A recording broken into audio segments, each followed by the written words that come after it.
Bonjour à tous, bienvenue, c'est 9h50 le matin en Bretagne. Nous sommes très heureux de vous retrouver en cette matinée. Alors notre invitée d'honneur ce matin, c'est la journaliste et écrivain quimpéroise Nathalie Debroc. Elle est l'auteure de nombreux romans dont une saga familiale sur 3 générations de femmes dans la Bretagne des années 1900 à 1950. La trilogie de La Rivière sort réunie pour la première fois aux éditions Ouest France. Et puis nous parlerons également de son dernier roman, La Robe pourpre, sorti chez Calman Lévy. Notre coup d'œil dans le rétro nous amènera quant à lui en 1982 sur le port de Lorient à la rencontre des trieuses de poissons, des ouvrières de la mer aux conditions de vie difficiles. C'est l'archivina de la semaine et elle sera commentée par l'historienne Fanny Bugnon. Des poissons à la mer, logique, nous retrouverons également la rubrique hebdomadaire de Patrick Soulabaille. Nous parlerons de vos droits également ce matin. Vous l'ignorez peut-être, mais la médiation s'invite désormais au tribunal administratif. Les explications dans quelques instants de maître Marilyn Bourge-Bonnat et elle est avocate. Enfin, nous prendrons le temps d'admirer les paysages emblématiques de notre région et parmi eux, l'un des plus beaux, la Lande, qu'elle soit sur le littoral ou à l'intérieur des terres. La Lande est un espace où nature et culture se mélangent, un patrimoine mis à l'honneur à l'heure actuelle dans une exposition à l'écomusée du Pays de Rennes. Son directeur Jean-Luc Maillard sera avec nous. Et puis bien sûr, en fin d'émission, n'oubliez pas le débriefing de la comédienne Catherine Bossard, toujours inspirée. Voilà pour le programme. Bienvenue à vous. Bonjour Nathalie Debroc. Merci de nous avoir rejoints, merci d'avoir accepté notre invitation. Alors vous êtes romancière, journaliste, et on avait envie d'en savoir un petit peu plus sur vous. Alors je vous propose de tirer un premier petit papier. Ah oui, déjà, on commence vite. Ok. Allez-y, alors, on va en savoir plus. Vous avez déjà 12 romans à votre actif. Grand-père poète. Ah non, dites donc, Oui. On remonte aux origines là. Oui, c'est vrai que c'est lui, peut-être, qui m'a inspirée, en tous les cas, qui a fait que je voulais absolument être écrivain, que je l'ai voulu très très tôt. Et alors, il se retirait dans son bureau tous les jours. Il y avait une famille très nombreuse et lui, il avait envie d'avoir la paix. Mais dans son bureau, il y avait une petite fenêtre, c'était un verre opaque. Il y avait juste un coin qui avait été cassé. Je ne sais pas par qui. C'est pas impossible que ce soit moi, je ne sais pas. Et donc, je le regardais écrire ses poèmes et je trouvais ça magique. Et j'ai dû me dire qu'un jour, je serais comme lui, je ferais comme lui. Vous vous souvenez d'un de ces poèmes ? Oui. Ah, Et alors, un petit bout j'ai été obligée de le noter parce que, en fait, je le savais parce qu'on le disait tout le temps. Alors, je vais essayer de vous le lire. C'est en alexandrin en plus. Ah oui. Oui, Oula. c'est très hugolien, vous allez voir. Il est un coin désert de la Basse-Bretagne où je venais m'asseoir lorsque j'étais enfant. J'aimais à me tourner vers le grand océan et je quittais pour lui la riante campagne. Pendant de longs moments, j'y restais plein de rêves, songeant qu'un jour j'irais peut-être bien longtemps, m'asseoir pareillement sur de lointaines grèves, visiter d'autres cieux, vivre d'autres printemps.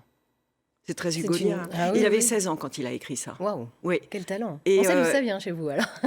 Moi, je suis pas poète. J'ai jamais réussi. Puis en plus, je trouvais la barre était un peu haute. J'avais pas envie, mais raconter l'histoire de la famille que je trouvais vraiment tout le monde sujet de roman, oui. Ça, c'était, c'est depuis toujours ça. On va voir ce qui vous a aussi inspiré. Allez, je vous propose de tirer un deuxième petit papier. Et vous êtes aussi une aventurière. Robinson Crusoe. Robinson Crusoe, c'est le livre de chevet quand j'étais enfant. Et je voulais la même vie, l'île déserte, surtout personne. Oui, c'est vrai. Hein. Et en plus, j'aime beaucoup les gens, mais je trouvais ça assez magique. Et surtout, se débrouiller tout seul avec ce qu'on a et s'inventer un monde. Mais c'est pas loin de dire que quand on est écrivain, finalement, on est Robinson Crusoe quand on écrit. On est tout seul. Alors, il y a certes un vendredi de temps en temps, mais voilà, c'est la notion presque d'autarcie, mais par le rêve.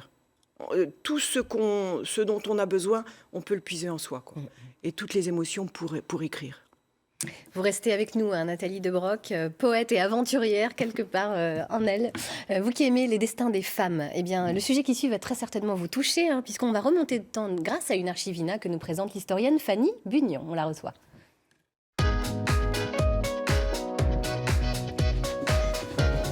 Bonjour Fanny. Bonjour. Alors ce matin, vous nous emmenez sur le port de Lorient. On va faire un petit retour en arrière. Absolument, on part en 1982 à la criée du port de Lorient, Kermoran, avec 2 jeunes retraités de la criée qui s'appellent Alice et Hélène et qui vont nous parler de leurs conditions de travail. On regarde tout de suite.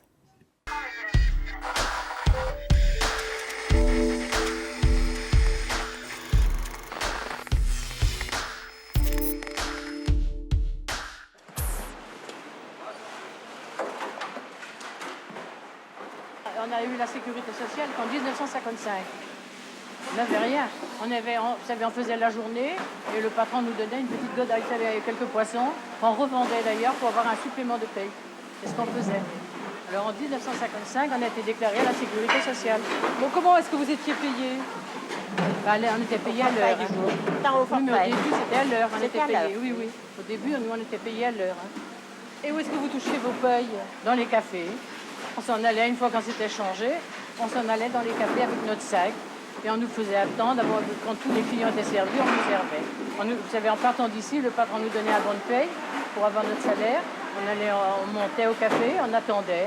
On était obligé de consommer, de prendre quelque chose pour avoir notre argent. Alors c'est là qu'on nous payait. Est-ce que les conditions de travail se sont améliorées depuis quelques années ici? Oh, oui. Depuis 76. 70. Oui, mais les grèves qu'on a fait, c'est en 76. En 76 que oui, on a abouti à avoir quelque chose, oui, c'était mieux, quoi. Pourquoi? Vous avez fait des grèves dures? Oui, Très dur. Des grèves. Et alors là, on a quand même obtenu pas mal. On a eu la retraite supplémentaire. Oui. Et on a eu les jours congés payés, les jours fériés. On n'avait pas de jours fériés de payer, on n'avait n'avait rien rien de ça. Hein. Alors ça a été bien amélioré oui, après. Oui.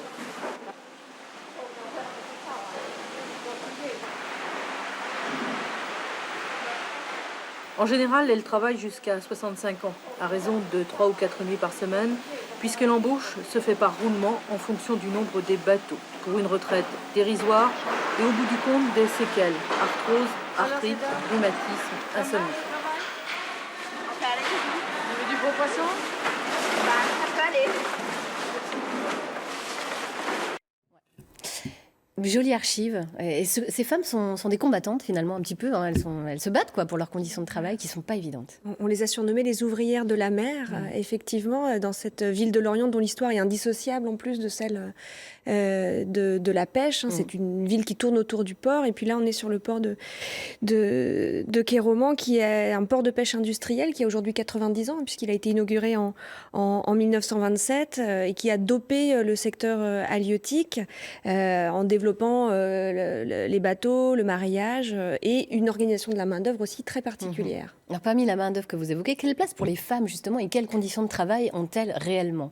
Alors historiquement, le secteur de la pêche est organisé sur ce qu'on appelle la division sexuée du travail, c'est-à-dire qu'il y a, en fonction de son sexe, en quelque sorte, un espace assigné. Les hommes sont majoritairement en mer, enfin sont quasi exclusivement en mer, et les femmes sont à terre, à la criée, dans les usines de poissons, de conserverie, parce que l'essor aussi de la pêche industrielle, c'est directement lié aussi aux révolutions industrielles au XIXe siècle. Mais il y a cette pénibilité qui demeure et qui reste quand même très présente à l'époque. Là, elles témoignent effectivement de leurs conditions de travail. Elles sont aujourd'hui à la retraite. Elles disent que, plus loin dans le sujet, généralement, elles disent pour rien au monde on y retournerait. Ça s'est certes amélioré, mais c'est un travail pénible, c'est un travail de nuit. Qui se fait dans le froid, où elle déplace en moyenne 2 tonnes par jour, par nuit de poissons, par journée de travail. Donc il y a un impact sur le corps, sur les rythmes biologiques, sur l'organisation aussi de la vie familiale qui est extrêmement pénible. Et puis pour des conditions de travail pénibles, des salaires aussi qui ne sont pas très mirobolants. Et ça, ce n'est pas nouveau. Alors ce qui explique que justement en 1975, c'est la crise. Elle l'évoque d'ailleurs dans leur témoignage. Elle parle de grève. C'est une période de grande transformation, de grands changements. Alors, dans les années 1970, il y a des transformations économiques et sociales importantes. Il y a aussi l'impact du choc pétrolier qui fait que l'augmentation du coût du pétrole va poser des problèmes de bénéfices dégagés du secteur de la pêche. Elles vont aussi connaître des mobilisations pour améliorer leurs conditions de travail. Elles l'évoquent, être affiliées à la sécurité sociale seulement en 1955. Elles sont payées à la journée. Avoir une augmentation du côté de leur retraite, avoir le paiement des jours fériés. Donc, elles obtiennent une forme de reconnaissance qui s'inscrit aussi dans une ébullition un peu ouvrière de ces années 1970, mais qui n'entache pas la pénibilité et l'usure des corps qu'elles vont connaître et que d'autres ouvrières de la mer ont connu aussi avant elles. Bien sûr, je vois que ça vous parle, Thaïs de Broc, tout ça. Bien sûr, en plus, c'est vrai que ça peut être un sujet aussi, je pense toujours roman quand même. Et j'en avais un petit peu parlé au moment d'un livre que j'avais fait sur Douarnenez et la pêche.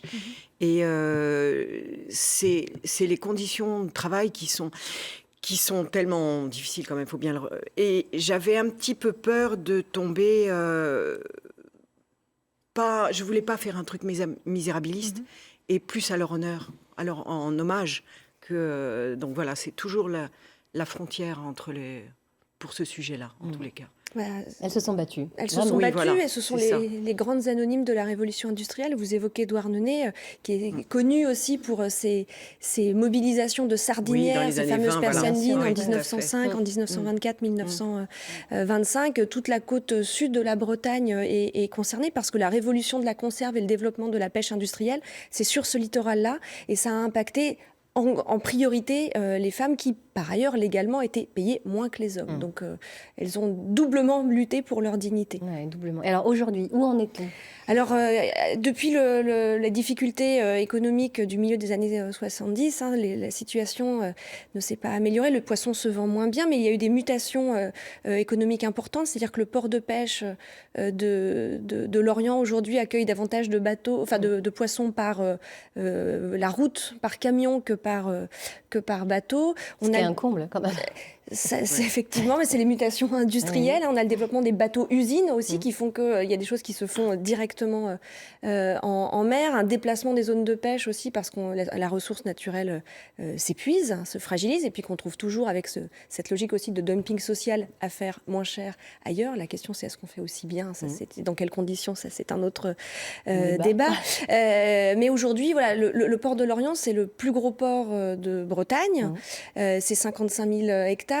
À Quai-Romans, c'est 3 000 emplois directs, dont 500 qui sont directement autour de la criée et du maraîchage. Donc ça reste un secteur économique à part entière, qui est devenu aussi géré par les pouvoirs publics, qui ont repris la main pour solidifier en quelque sorte l'activité, qui reste un travail extrêmement pénible et un travail de femme. Merci beaucoup, Fanny Bugnon, pour ce petit rappel historique et cet hommage à ces femmes combattantes à leur façon. Merci beaucoup à vous. Est-ce que la Bretagne, pour vous, est une source d'inspiration sans fin, finalement, Nathalie De Broc? C'est vrai que, il y a des sujets, tous les maîtres, ça c'est une évidence, que ça soit historique, que ça soit les femmes notamment, parce que les femmes sont particulières en Bretagne. Elles sont... Qu'est-ce qu'elles ont de plus, justement Je pense en que Bretagne, c'est une combativité qu'on ne retrouve pas obligatoirement partout. Et on a tellement parlé du matriarcat, alors je ne sais pas si c'est vrai, si c'est pas vrai, mais les hommes n'étaient pas là. Et ils étaient en mer, donc il fallait bien qu'elles se débrouillent. Et ça, c'est un super sujet parce que exploiter cette mine-là des femmes combatives, dans le roman, c'est idéal, quoi. Et c'est vrai que, comme il y en a particulièrement en Bretagne, et puis il y a des lieux qui sont incroyables, il y a des... Il y a de l'histoire, on a tout ici. C'est aussi pour ça que j'ai toujours voulu déménager, mais je déménage toujours pas. Parce que je ne sais pas si je trouverais autant de sujets ailleurs. Et donc je reste là. Mais je fais partir mes héroïnes beaucoup aussi. Ah, ça c'est sûr, vous les faites bien voyager. Alors, vous dites que vous avez un peu de mal avec la réalité et que c'est pour ça que vous n'accrochez pas votre écriture à l'actualité. C'est une souffrance ou c'est un choix? C'est un déchirement. C'est un déchirement. Oui, c'est un déchirement. Parce que je me rends compte que je suis beaucoup hors du monde. Et c'est difficile à vivre parce qu'il y a tellement de choses épouvantables. Donc, et en même temps, je me suis rendu compte que peut-être que l'évasion peut apporter quelque chose aux gens aussi.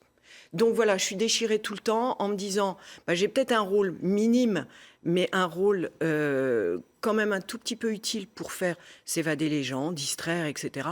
Mais c'est vrai que par rapport à la lourdeur de l'actualité, on se sent un peu petit, quoi. Voilà. Alors, vous dites que vous ne vous sentez pas en phase avec la réalité, et malgré tout, quand vous écrivez, par exemple, un de vos premiers romans, Le Patriarche du Bélon, alors vous êtes étonnante, vous vous immergez 6 mois comme ça à Riac-sur-Bélon chez un ostréiculteur. Oui, mais parce que c'est le thème sinon, de votre roman. On comprend rien, quoi. Déjà, je comprenais rien comment ça marchait les huîtres. Moi, j'ai besoin de comprendre, de tout décortiquer, et il n'y a pas d'autre moyen. Mais quand je vais pour la trilogie de la Rivière, je suis allée au Canada parce que j'avais besoin de voir. Quand je vais pour Fleurs de sable, ça se passe dans le désert. Je ne savais pas quelle était l'odeur du désert. J'ai posé la question autour de moi. Tout le monde me disait, je ne sais pas, qu'est-ce que ça sent, mis à part le sable chaud, machin, mais non, donc je suis allée... Vous avez besoin de ça, d'aller voir sur place pour vous inspirer. C'est peut-être les antécédents journalistiques, c'est possible. Je pense qu'il y a de ça aussi. Mais je pense que... j'ai l'impression qu'on ne peut pas faire autrement. Certes, on a tout, hein, on pourrait rester chez soi, Internet, etc. Mais ça donne une couleur différente. Alors, C'est pas votre tout à couleur fait à vous préférée, c'est le romanesque. Oui. C'est la filiation hein, comme thématique, essentiellement. Pourquoi ? Qu'est-ce qui fait que vous On parle, vous aimez je pense que malheureusement, on parle toujours un peu de soi dans ces livres où on écrit toujours un peu le même aussi. Hein. Et c'est un de mes thèmes récurrents, c'est certain. Et puis, alors j'essaie de m'en démarquer, mais à chaque fois, tout d'un coup, c'est comme si mes personnages me ramenaient là-dedans, quoi. Et tout d'un coup, je me dis, c'est pas vrai, la mère, elle va encore être pas sympa. Voilà. J'arrive pas à faire autrement. J'arrive pas à faire autrement. J'essaie, hein. Mais est-ce qu'il faut s'empêcher ou est-ce qu'il faut être vrai ? Voilà. Je pense qu'il ne faut rien changer à ce que vous êtes. Je vous propose qu'on accueille quelqu'un que vous connaissez, qui s'appelle Patrick Soulabaille, qui est le responsable éditorial du magazine Littoral. On va parler de mer avec lui. Il nous rejoint tout de suite.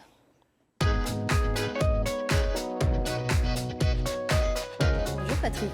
Bonjour. Alors, vous retrouvez quelqu'un que vous connaissez. Eh oui, parce que Nathalie a travaillé avec nous sur France 3 Bretagne.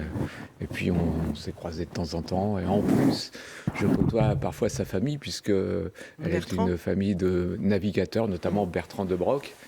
Donc voilà, oui, je connais Nathalie. Et je me demandais d'ailleurs comment j'allais débuter cette émission, parce que quand on connaît quelqu'un, c'est parfois C'est pas facile, plus forcément. difficile.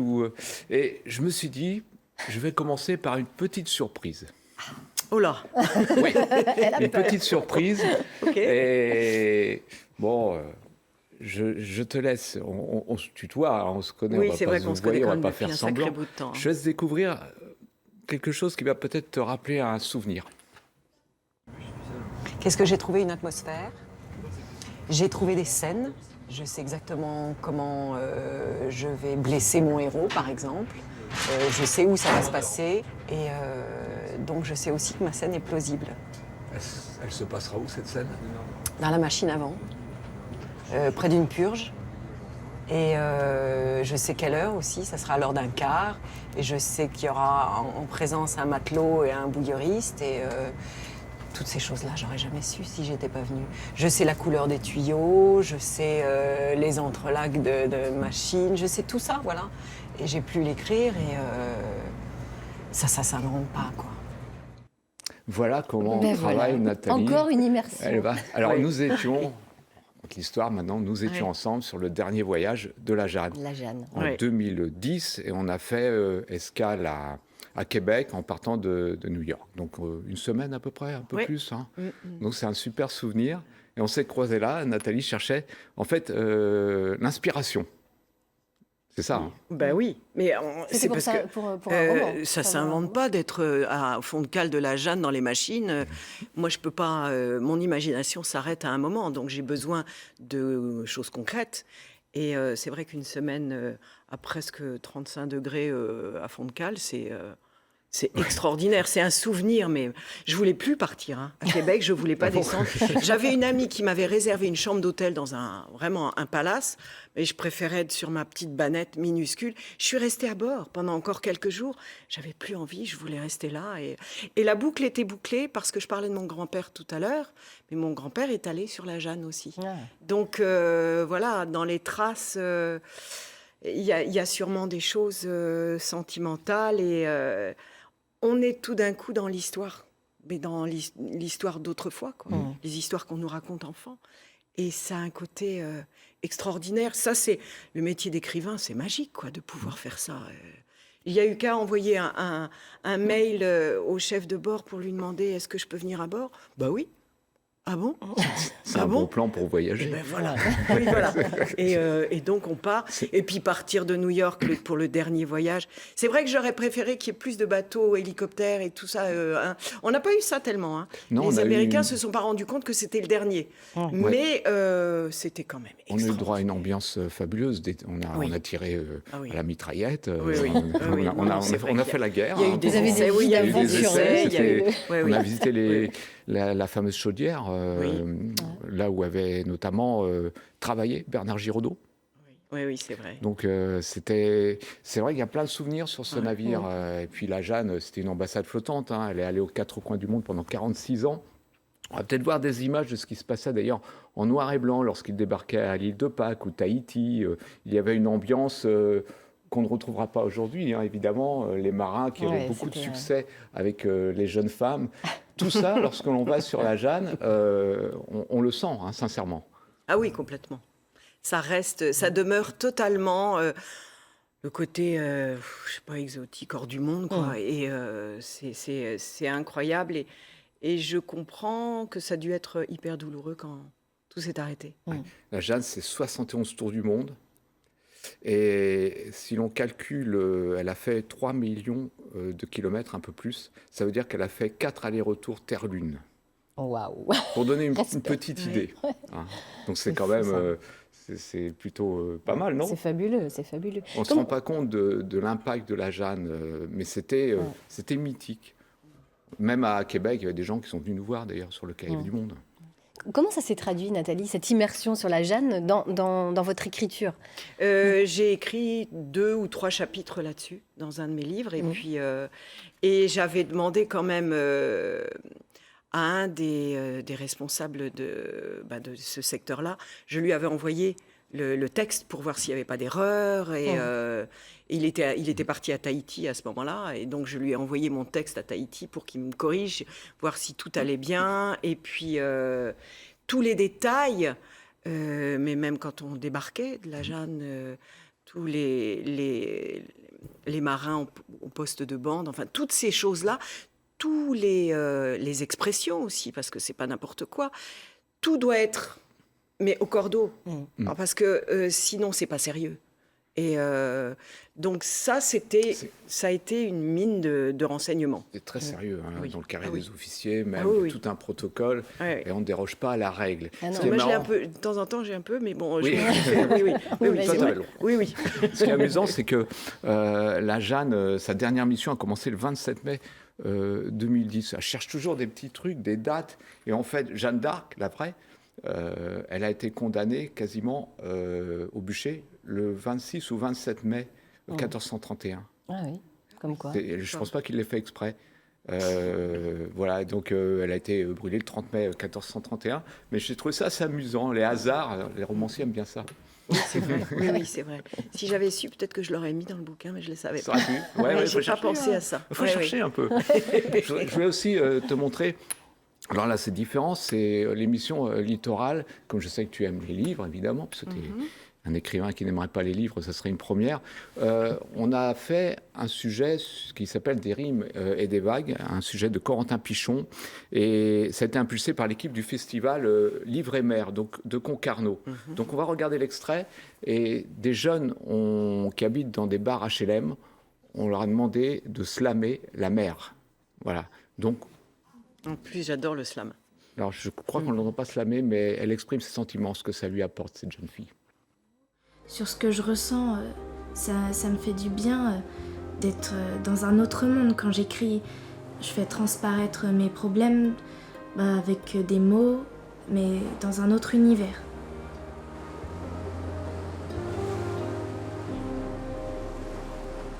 J'ai peur d'avoir peur, c'est bizarre. Et j'ai surtout peur de ne pas réussir.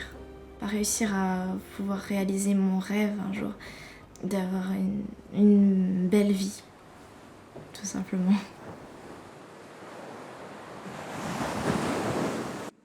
Cette jeune fille sera peut-être, C'est très elle aussi, touchant. deviendra peut-être écrivain, parce Ouais. qu'elle a beaucoup de talent. À la fin du sujet, on l'entend slammer, et c'est très émouvant. À regarder absolument. Pourquoi vous aimez le slam, Nathalie?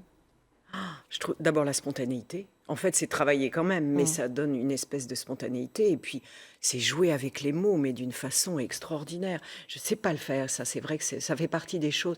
Mais il faudrait une vie sabbatique en plus de notre vie, quoi, pour faire tout ce qu'on aimerait faire, quoi. Et apprendre ça. Et, c'est de la poésie de maintenant, quoi. Et elle est libre, elle s'envole, elle n'a pas besoin de trop de codes. Voilà, c'est cette liberté, cette spontanéité que je trouve extraordinaire. Oui.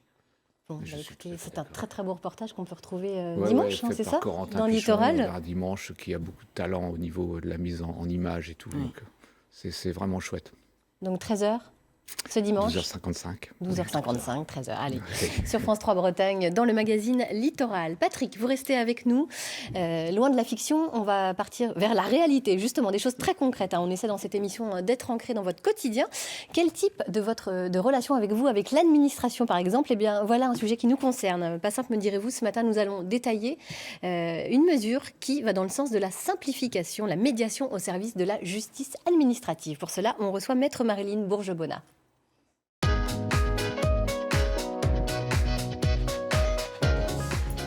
Bonjour maître. Bonjour. Alors en janvier dernier, il y a eu une petite révolution. On ne le sait pas forcément d'ailleurs, mais la médiation a fait son entrée au tribunal administratif. Bien oui, tout à fait. Jusqu'à présent, lorsqu'on avait un litige avec une administration, ça se passait par la voie d'un jugement, d'une procédure qui pouvait être longue. Et depuis janvier dernier, le tribunal administratif a la possibilité de désigner un médiateur pour résoudre le conflit, enfin d'une façon plus large. Donc, ça veut dire quoi? Qu'un bon arrangement vaut mieux qu'un long procès? C'est ça? Alors oui, incontestablement, je pense que tout le monde sera d'accord pour dire qu'un bon arrangement vaut mieux qu'un long procès. Après, je pense aussi que le législateur et le gouvernement ont été assez pragmatiques dans leur approche, puisque la médiation a l'avantage de réduire les coûts, de désengorger les juridictions, de réguler un peu mieux le conflit, puisque si on évite d'aller au procès de première instance, on évite l'appel. Donc forcément, c'est une économie, je dirais, pour la justice. Alors quel est aujourd'hui le délai moyen d'une procédure devant le tribunal administratif? Alors si on enlève les procédures d'urgence qui existent, les procédures de référé devant les tribunaux administratifs, le délai est assez variable en fonction de la matière, mais on va dire que c'est entre 2 et 3 ans pour avoir un premier jugement, donc c'est sans compter ensuite les délais d'appel. Alors bon, c'est quand même assez long, effectivement, d'où l'intérêt de la médiation.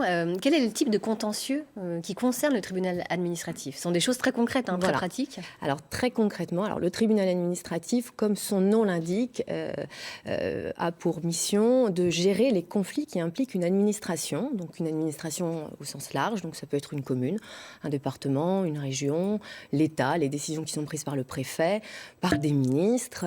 Et alors dans les domaines, on a les domaines très importants, très récurrent. On a tout le contentieux de la fonction publique, notamment, puisque les agents publics ne sont pas soumis au droit du travail. Donc c'est leur employeur et l'administration. Donc s'il y a un conflit, c'est le tribunal administratif. L'urbanisme aussi, qui a une part très importante. Si vous souhaitez contester un permis de construire ou si votre permis de construire est contesté. Tout ce qui est aussi les problématiques de plans locaux d'urbanisme.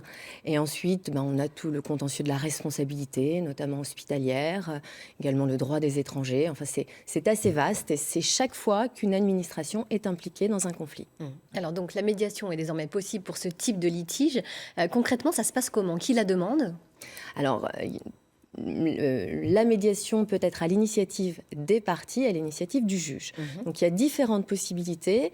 Nous avons la possibilité de choisir, les parties peuvent choisir un médiateur sans le demander au juge, donc organiser elle-même la médiation, manifester la volonté de privilégier le dialogue plutôt que le contentieux. Donc ça, c'est la première option. La deuxième option, c'est de demander au juge de désigner un médiateur. Alors, une particularité du tribunal administratif, c'est que normalement, on ne peut pas le saisir si aucune décision n'est intervenue. Il faut une décision. L'intérêt de la médiation, c'est si un agent public, par exemple, voit le conflit poindre, il a la possibilité de demander au juge de désigner un médiateur, quand bien même il n'aurait pas encore la possibilité de le saisir de façon classique.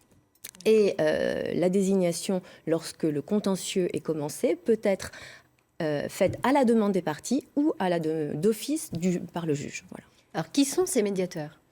Alors, les médiateurs, ce sont déjà des personnes qui doivent être neutres, indépendantes, impartiales. Alors, aujourd'hui, il n'y a pas de titre véritablement encadré du médiateur. Mais ceci dit, ça c'est une exigence qui paraît assez logique, le médiateur doit être avant tout quelqu'un de compétent. Donc le Code de justice administrative prévoit tout de même que le médiateur doit avoir une pratique de la matière, mais doit aussi avoir une connaissance et une pratique, une expérience de la médiation afin de pouvoir être nommé et désigné par le juge. Alors du coup, on imagine qu'il y a des délais de résolution des conflits beaucoup plus courts. Hein. Ça réduit de combien? Alors logiquement, une médiation doit aboutir dans un délai de 6 mois. Donc maximum, hein, ça peut tout à fait être plus rapide. Donc évidemment, pour les justiciables, c'est un intérêt indéniable plutôt que d'aller dans une procédure qui va être longue, qui peut être douloureuse, fastidieuse. Eh bien, on réinstaure le dialogue et on peut résoudre les choses dans un délai de 6 mois. Est-ce qu'il y a des limites à ce type de médiation? Eh bien, oui, il peut y avoir des limites. Il y a beaucoup d'intérêts, évidemment. Les limites, déjà, c'est que les parties doivent être d'accord. Le principe, c'est qu'on ne doit pas imposer la médiation, même si on parle d'une médiation qui sera obligatoire dans certains domaines à compter de janvier prochain, notamment en matière de fonction publique. Mais le principe doit tout de même être la volonté des parties de trouver un accord amiable. Donc, c'est tout de même une première limite.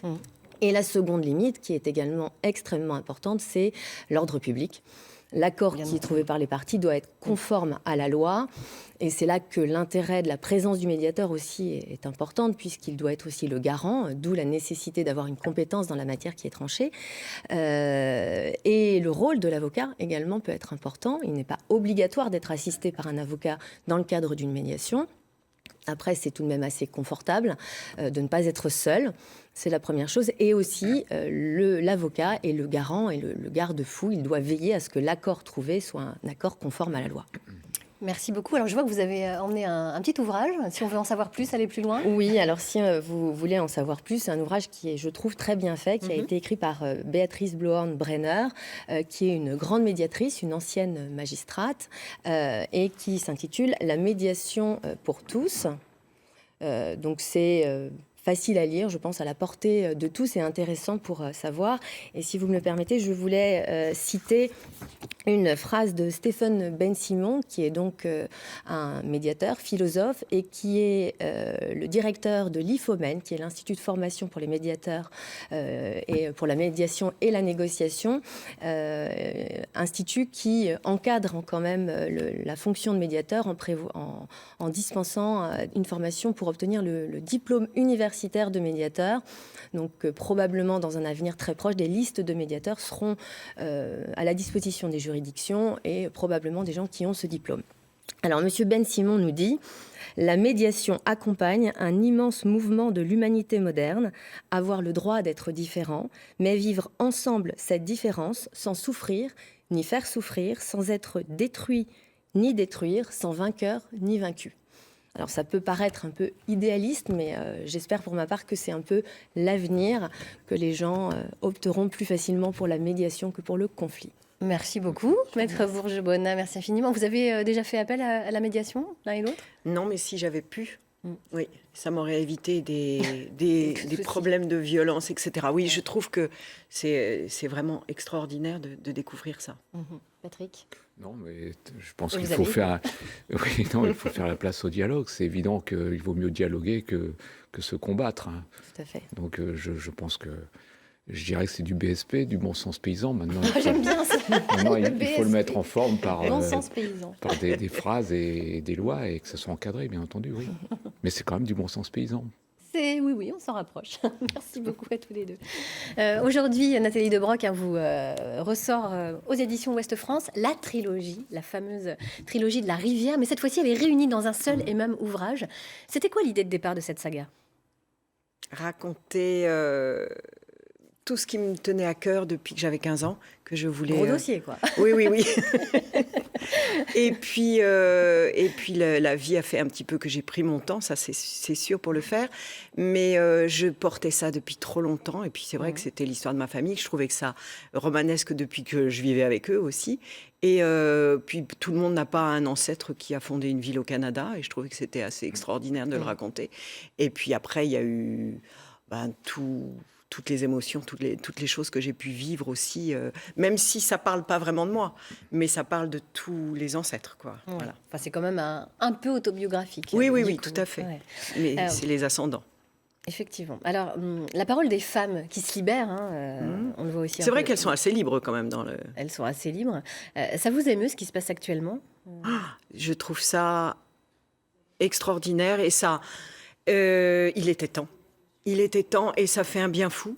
Et alors certes, c'est venu par On dit souvent, moi j'entends autour de moi, mais oui, mais c'est parce que c'est des people qui libèrent la voie. Mais tant mieux. Il en faut des locomotives partout. Il y a toujours des gens qui tracent les sillons et puis voilà. Mais c'était absolument indispensable et j'espère que ça va pas retomber comme un soufflet. Ouais, ça, ce serait terrible. Ouais. Et que ça change vraiment les mentalités. Mais on sait qu'il faut presque une génération pour que les mentalités changent, parfois même plus. Mais c'était indispensable. Vous vous sentez féministe ? Est-ce que ça veut dire quelque chose d'ailleurs pour vous, féministe ? J'aime pas trop D'abord, j'aime pas trop les étiquettes en règle générale parce que. Et puis féministe, il y a tellement de connotations péjoratives dans ce mot, enfin que les gens l'ont pris très mal. Moi, j'ai du mal. À partir du moment où on est femme, je trouve qu'on est féministe. On a envie de défendre qui on est. Donc, ça me paraît juste. Le bon sens paysan. On y revient toujours, au bon sens paysan. Ce sont des histoires de femmes dans cette trilogie de La Rivière. Si vous deviez retenir une image de cette trilogie, une image forte, ce serait quoi ? 3 générations de femmes de 1900 à 1950. Une image forte. Il y en a quand même pas mal. Mais ce qui me vient tout de suite à l'esprit, c'est vrai quand on est devant un micro, les choses se bloquent un petit peu plus. On a moins l'esprit libre. Ce qui me vient tout de suite à l'esprit, c'est la scène où Nine, c'est un des personnages pendant la guerre, se met devant son mari et reçoit la balle à sa place. Voilà. Ça, c'est... Voilà, c'est peut-être ça ce qui... Alors, ça, c'est un peu fiction, mais ça fait rien. Pour moi, c'était très important. C'est romanesque, juste ce qu'il faut. Oui, voilà. Oui. Alors, vous venez de publier un nouveau roman qui s'appelle La robe pourpre, cette fois-ci chez Calman Levy. Déjà, très jolie couverture. Ah oui, j'adore. L'idée de ce livre, c'était quoi ? L'idée de ce livre, d'abord, c'est le tome 2 de La vallée des ambitions, et qui est sorti l'année dernière. Et l'idée de ce livre, c'était de raconter une héroïne qui est vraiment idéaliste, qui n'est pas dans la réalité, et tout d'un coup, la réalité lui tombe à la figure. Et ça m'a aidée d'être un peu comme ça et de... Voilà, même si elle a 19 ans, donc voilà, mais on grandit pas trop quand on est écrivain en même temps. Mais c'est une machination pour une initiation. C'est pour ça aussi le pourpre. Le pourpre, c'est une belle robe, une belle couleur, mais c'est aussi la pourpre initiatique. Voilà, c'était un petit peu une toute petite symbolique que je mettais derrière. Alors Nathalie, vous parliez justement d'héroïne. Je vous propose qu'on rencontre une autre héroïne. On va faire un petit retour en arrière dans l'histoire. Maïlène Villaverde et Morgane Trégouette nous emmènent dans le sillage d'une Bretonne au destin hors du commun, une fille de meunier de Belle-Île-en-Terre qui terminera sa vie richissime avec en prime un titre de Lady, s'il vous plaît.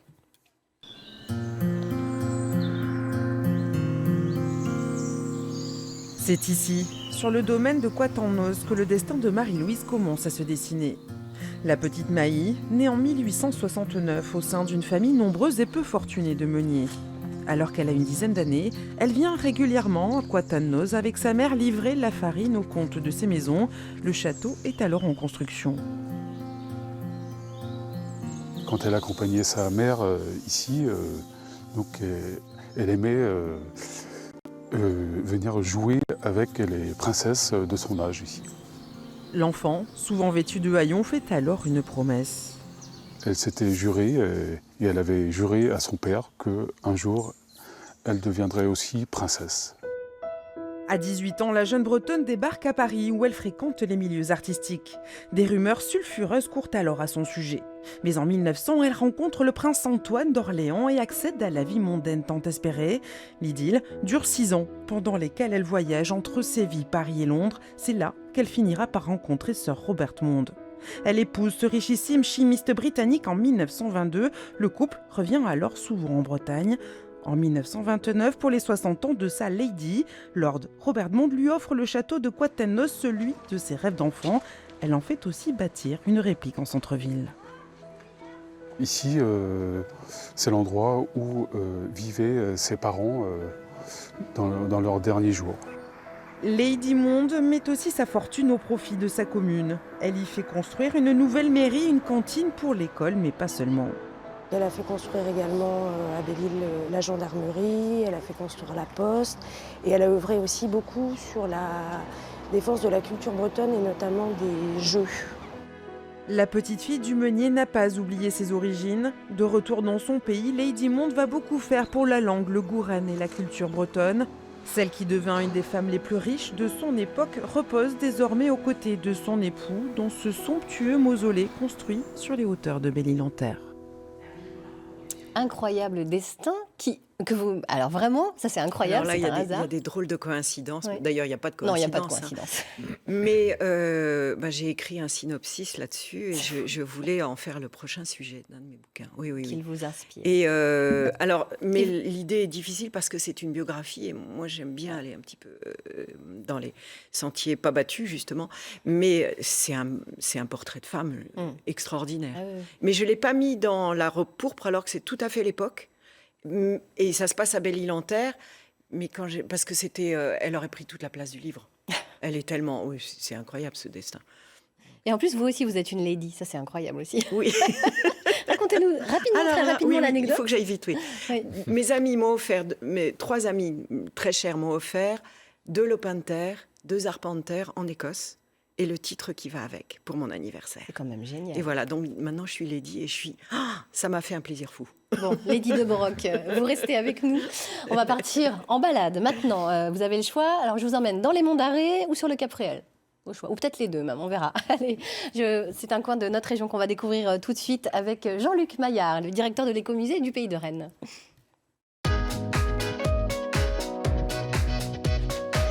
Bonjour Jean-Luc.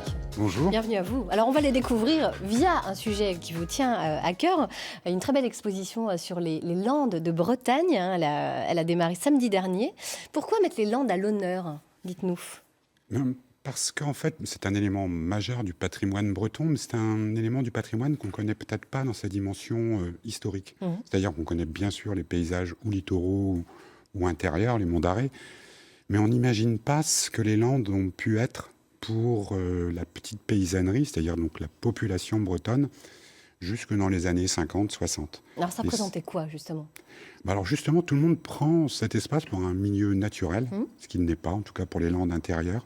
C'est un milieu façonné par l'homme, un petit peu comme on dirait les alpages, les estives en montagne, ou voilà, un milieu créé et entretenu. Et c'est un espace qui a donné, pour cette petite agriculture bretonne, un petit peu plus de fourrage que sur les faibles surfaces, leurs 4 ou 5 hectares. C'était l'espace un petit peu de résilience. Ça permettait d'arrondir les fins de mois, surtout les années.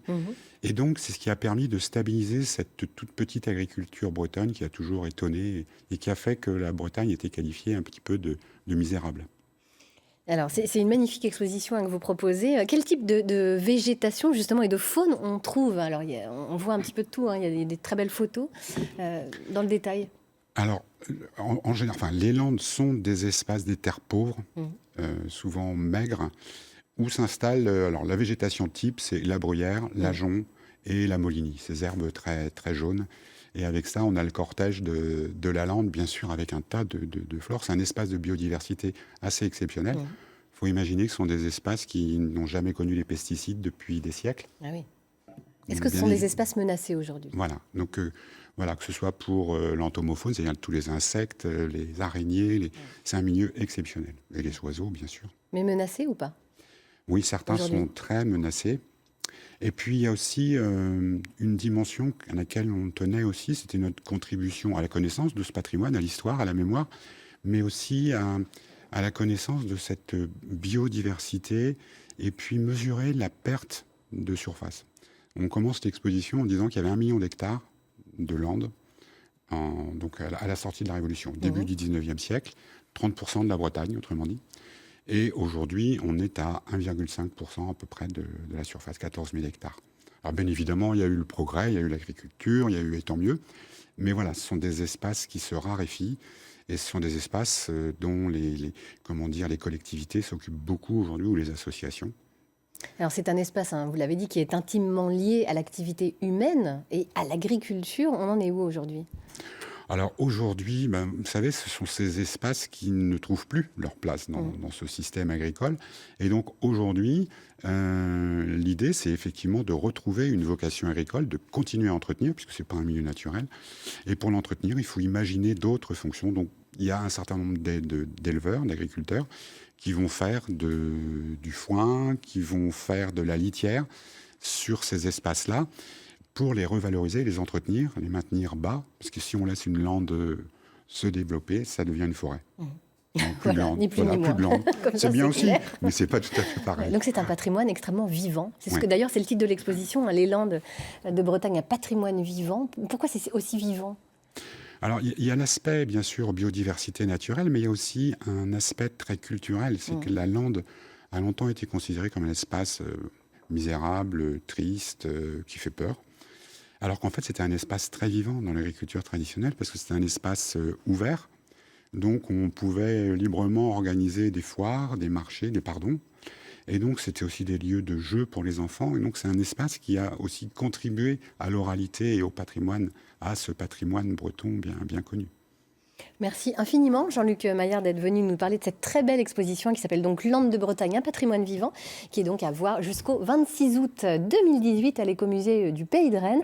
Et puis, notez également qu'elle fait l'objet d'un très bel ouvrage signé François de Beaulieu avec de magnifiques photos également. Voilà, merci infiniment. Les Landes, vous connaissiez cet espace naturel ? Non, je ne savais pas que c'était pas un espace naturel qu'il fallait le travailler. Je pensais que ça poussait tout seul et puis oui, voilà, j'ai appris quelque chose. Tout le monde pense que c'est un espace naturel. Oui. Voilà. C'est pour ça que c'est intéressant et que cette exposition justement, elle démonte bien des clichés. Elle a beaucoup d'intérêt.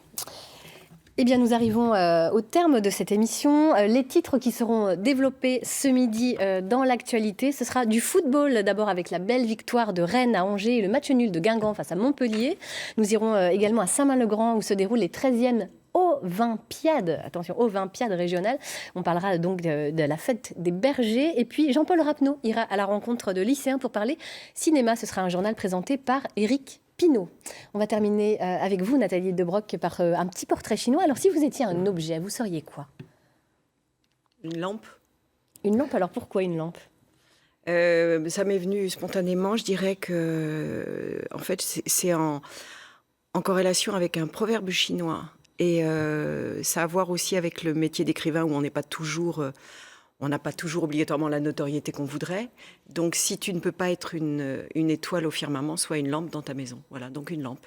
Une lampe dans ta maison, c'est joli ça. Alors justement, vous serez une petite lumière bientôt dans plusieurs endroits pour des dédicaces, pour vos livres, donc la trilogie de la rivière et puis La robe pourpre. Vous serez à Bru, donc en Ille-et-Vilaine, le 2 décembre pour le marché de Noël sur le stand de la librairie, page 5 d'ailleurs, c'est ça. Et puis vous serez également à Elvin dans le Morbihan le 3 décembre pour la 18e édition du roman populaire. Et vous serez au centre socio-culturel de 10h à 18h. Voilà, mais écoutez, est-ce que vous avez un petit message à lancer aux Bretons avant que l'on se quitte ? Non, juste de leur dire de continuer de lire parce que c'est eux qui lisent le plus en France. Et je trouve merci pour eux. Vraiment, voilà. Continuent de lire et de nous donner toujours des sujets. Message reçu. Nous allons tout de suite accueillir une qui ne manque pas de sujet ni d'inspiration. Elle s'appelle Catherine Bossard et elle va nous faire le débriefing de cette émission.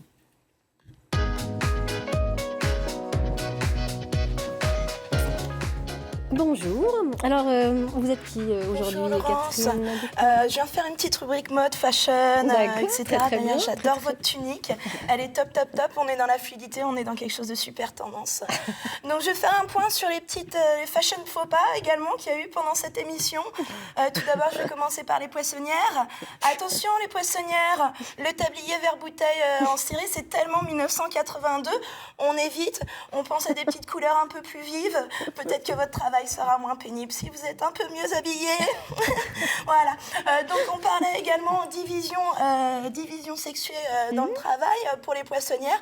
Ce n'est pas le cas pour les avocats. Big up aux avocats.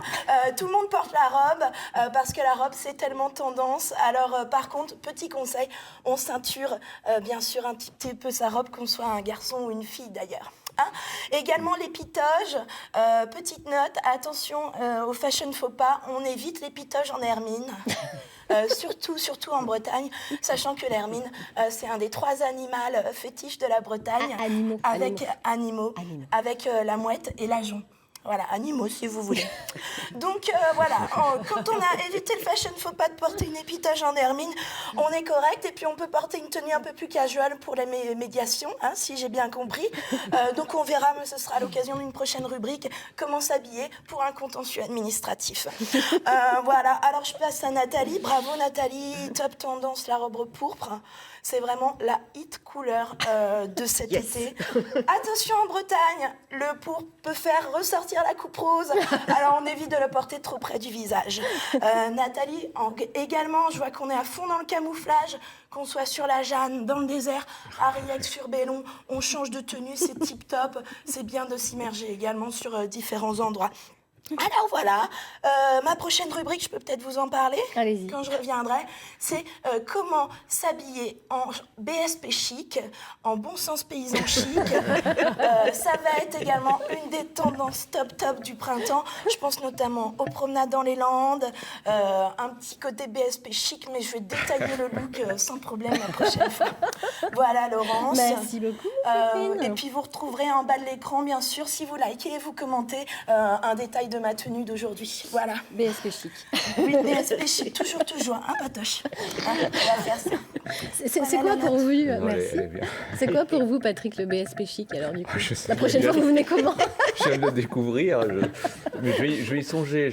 Oui, il faut... Tenue camouflage dans les Landes. Ah, voilà, camouflage à fond dans les Landes. Mais bravo, hein, j'y avais jamais songé, mais... Ah mais ça vient, c'est la tendance du moment. C'est vraiment, vous avez initié quelque chose, je sens que c'est top, on va tirer sur le fil parce que c'est tip top. On va liker, comme vous diriez. Allez, merci beaucoup à tous d'avoir été avec nous pour cette belle émission pleine de bonne humeur. Merci Nathalie Debroc, merci à vous tous pour votre générosité et merci pour votre fidélité. À vous téléspectateurs, on se retrouve demain, vendredi, nous recevrons l'auteur de Polar, Caril Ferret, un des maîtres incontestés du genre et grand voyageur de surcroît. On partira donc en voyage avec lui, il nous racontera tout ça. Rendez-vous demain, 9h50. Merci à toutes les personnes qui m'ont aidé à préparer cette émission. Je vous souhaite une magnifique journée. Et puis n'oubliez pas, on reste en BSP. Chic.